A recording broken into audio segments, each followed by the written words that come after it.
Hey everyone, welcome back to my channel. Today, we've got a story that's as puzzling as it is chilling, the mysterious disappearance of Carrie Selvage. So grab your detective hats and let's dive in. Alright, folks, buckle up. Our story today doesn't just start anywhere. It begins in the haunting corridors of the Indianapolis Union State Hospital. Imagine, if you will, a sprawling complex of buildings, each one more foreboding than the last. The air is thick, almost suffocating, as if the walls themselves are holding their breath, waiting for something or someone to break the silence. Built in the late 19th century, this hospital wasn't just a sanctuary for the ill, it was a labyrinth of secrets, a place where the line between treatment and torment was often blurred. The hospital was notorious for its experimental procedures, some of which were nothing short of medieval. Patients and staff alike reported hearing unexplained noises, footsteps when no one was around, whispers in empty rooms, and doors that would lock and unlock on their own.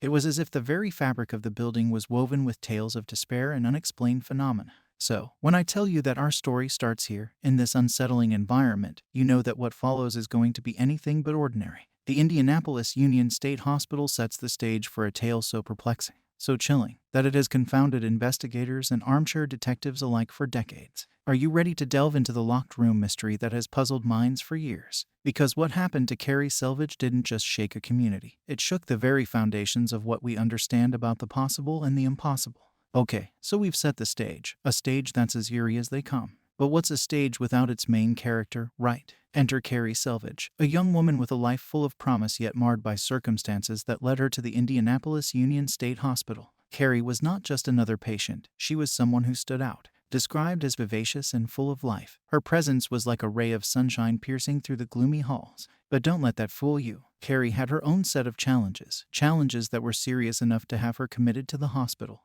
Now, here's where things take a turn for the mysterious. Carrie was last seen in her room, a room that was later found to be locked from the inside. I mean, think about it. How does someone vanish from a locked room? It's like something straight out of an Agatha Christie novel, but this was no fiction. Searches were conducted. Every nook and cranny of that godforsaken hospital was turned upside down. But Carrie, she was nowhere to be found. It was as if she had evaporated, leaving behind nothing but a room full of questions and a lock that held its tongue. Days turned into weeks, weeks into months, and still there was no sign of her. The hospital staff were baffled, the police were stumped, and her family was devastated. The locked room became the epicenter of a mystery that seemed to defy all logic. So, you've got to ask yourself, what really happened to Carrie Selvage? Did she find a way to escape, leaving behind a room that locked itself in her absence? Or was there something more sinister at play? Something that even the walls of the Indianapolis Union State Hospital are too afraid to speak of? Alright, folks, just when you thought this story couldn't get any more twisted, enter Rufus Cantrell. Now, Rufus was no saint. He was a man with a shady past and a reputation that could make even the bravest of souls shudder. Rufus was a janitor at the Indianapolis Union State Hospital, and he was known to be, let's say, a bit of an oddball. But what really put him under the spotlight was a shocking confession. You won't believe this, but Rufus claimed to know exactly what happened to Carrie Selvage. Picture this, a dimly lit interrogation room, a nervous Rufus fidgeting in his seat, and then, out of nowhere, he spills the beans. He claimed that he had helped Carrie escape the hospital. And not just that, he also said that he knew where she was. But here's the kicker. Just when you think the case is about to be cracked wide open,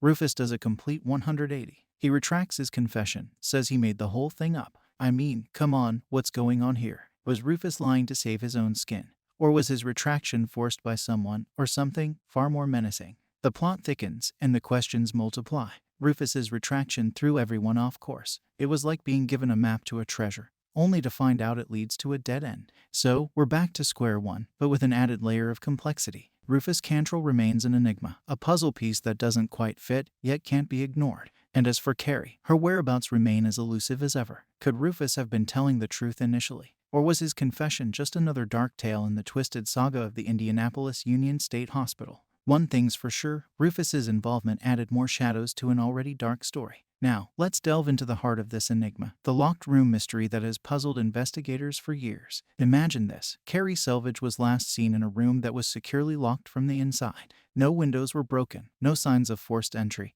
and yet she vanished into thin air. Forensic experts were baffled. They examined the lock, the walls, even the floorboards, searching for some hidden passage or clue. But it was as if Carrie had been swallowed by the room itself. The atmosphere grew tense, and whispers turned into theories, some logical, others bordering on the supernatural. Family and friends were devastated, clinging to the hope that Carrie was still alive, somewhere. But as days turned into weeks and weeks into months, that hope began to wane. The room became a symbol of unanswered questions, a silent witness to an inexplicable event. Even seasoned detectives were left scratching their heads. They had seen many cases, but nothing like this. It was a riddle wrapped in a mystery, inside an enigma, and it would take something extraordinary to unravel it. Stay tuned as we explore the twist. Just when it seemed like the case had gone cold, a shocking development reignited interest. Enter Rufus Cantrell, a man with a checkered past and a story that would send chills down your spine.